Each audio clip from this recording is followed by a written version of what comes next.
Welcome to the Ask a Nutritionist podcast, brought to you by Nutritional Weight and Wellness.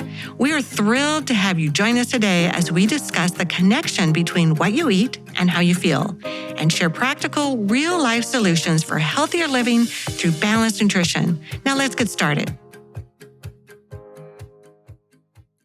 Hello, and welcome to Dishing Up Nutrition's Ask a Nutritionist podcast, brought to you by Nutritional Weight and Wellness.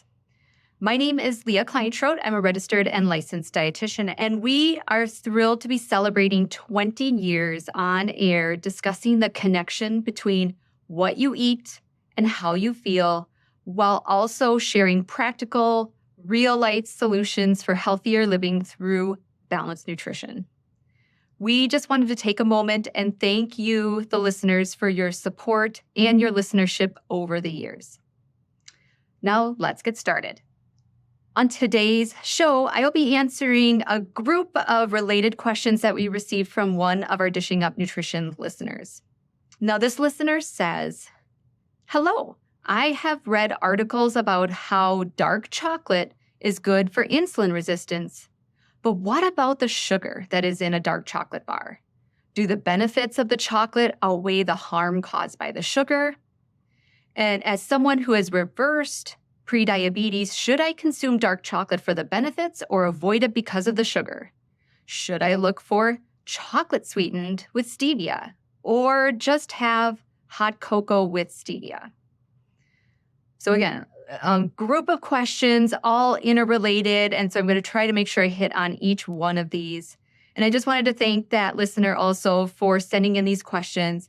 I've personally always been a chocolate lover, so I'm excited to have the opportunity to just chat about one of my favorite topics. To keep it short and sweet, the short answer is yes, dark chocolate has been shown to have at least some mild anti-diabetic effects. So again, it can help to reduce some insulin resistance. And when we're talking about dark chocolate, we are talking about the cocoa content, 70%, 80%, 90%. So we're really in that dark chocolate range. Yes, you will be getting some sugar along for the ride, but in looking at the research on chocolate and its connections to various chronic illnesses, diseases, or just general health, the research does account even for this sugar content. And of course, the darker you go, the less sugar you will have in that chocolate. And I wanted to just point out actually one specific study. It was a meta-analysis. And what that means is they just took a lot of different individual studies and brought them all together under this one main study. So they looked at a bunch of different studies and tried to ask the question, do they point in any one certain direction? Is chocolate beneficial? Is it helpful? Is it harmful? What's the story here? So this particular meta-analysis was published in the journal Nutrients in 2017. So it was a few years ago. But what they were specifically looking at was chocolate consumption and its effect on heart disease, stroke, and diabetes. And what this meta-analysis found is that the max benefits for dark chocolate, if you have about an ounce of dark chocolate at least twice a week and up to 6 times a week, that is going to show the most benefits or have the most therapeutic beneficial effect for people. It doesn't necessarily mean if you have a little bit more that it's truly harmful. It just means that according to this particular study, we didn't get any additional benefits to eating dark chocolate if we went above 6 times per week.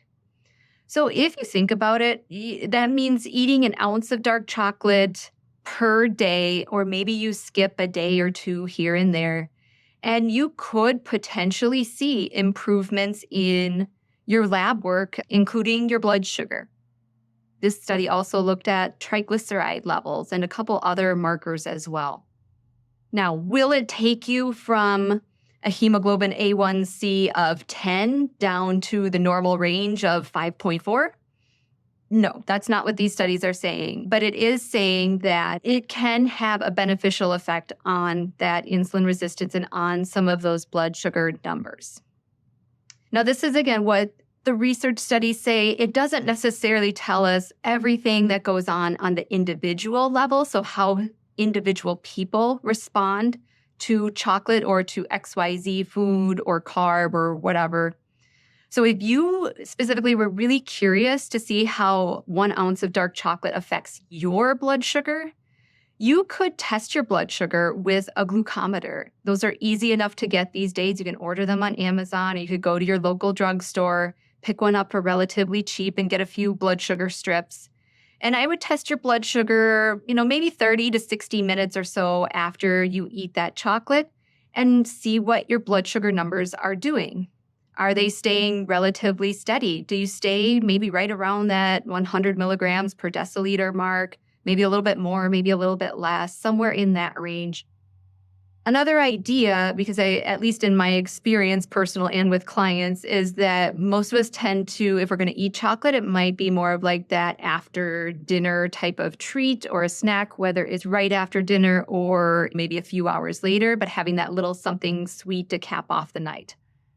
What you could do is also test your blood sugar right away in the morning. Do a fasting blood sugar number and compare what do your blood sugars do in the morning after you had chocolate the night before, and what does it do when you do not have chocolate the night before.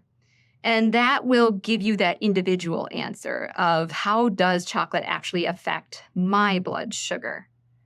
Because this person who asked this question said, I managed to dig myself out of pre-diabetes.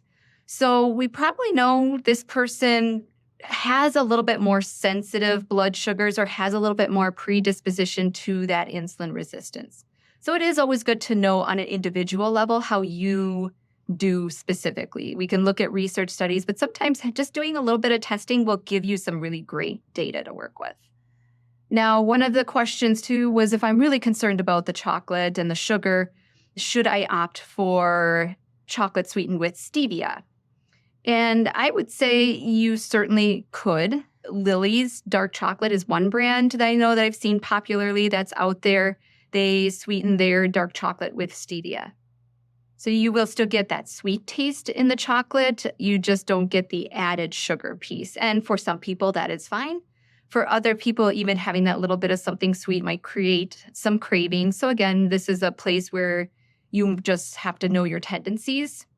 And for what it's worth, in my 2 cents, I've tried Lily's. I don't care for it necessarily, even though typically I don't mind stevia.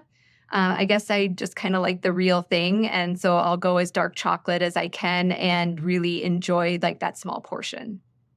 And I will point out that we've got a few recipes on our website that could fit the chocolate bill and would also be blood sugar friendly. We've got a protein hot chocolate recipe, no sugar chocolate milk recipe. We've got a chocolate peppermint hot cocoa recipe. So that would be nice seasonal type of drink. And these are just to name a few of the recipes that we have on the site. So the chocolate in these recipes are either coming from cocoa powder, our chocolate key greens, which is sweetened with monk fruit, or the chocolate flavor that is coming with the protein powder in that recipe that you're using.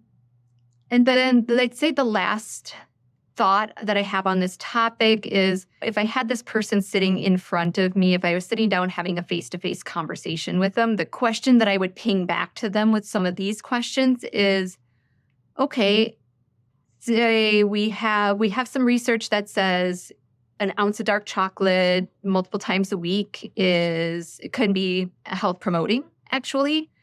But if you have an ounce of dark chocolate, is it easy for you to stop at that 1 ounce?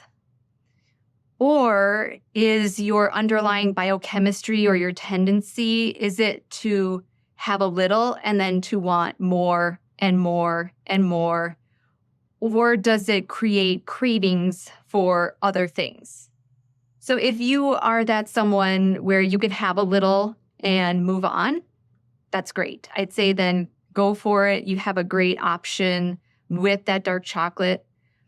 But if not, if you do find that a little opens the door too much to other things, or it is hard to stop after just a little, then I would encourage you to tread lightly. And PSS, one last thought is I know, again, I mentioned before, a lot of people will enjoy their dark chocolate in the evening, after dinner, or at the end of dinner, or a few hours later. One thing that some people are sensitive to, this is myself included, we do need to be careful about the caffeine content in dark chocolate. So especially if that's consumed in the evening, just be aware of that. And does that play a role in how you're able to relax at night? And does it affect your sleep that night? So hopefully this was helpful just to break down some of these questions. My guess is there are a lot of other people out there that are wondering about, is chocolate, and especially dark chocolate, really beneficial? So thank you so much for listening to Dishing Up Nutrition's Ask a Nutritionist. And if you have a nutrition question you would like us to answer, we invite you to join our Dishing Up Nutrition Facebook community by searching Dishing Up Nutrition on Facebook. This is a private group. It's moderated by nutritional weight and wellness nutritionists and nutrition educators, and it provides our listeners with a safe and supportive community to ask questions, share ideas, and just get inspired. Thank you for listening.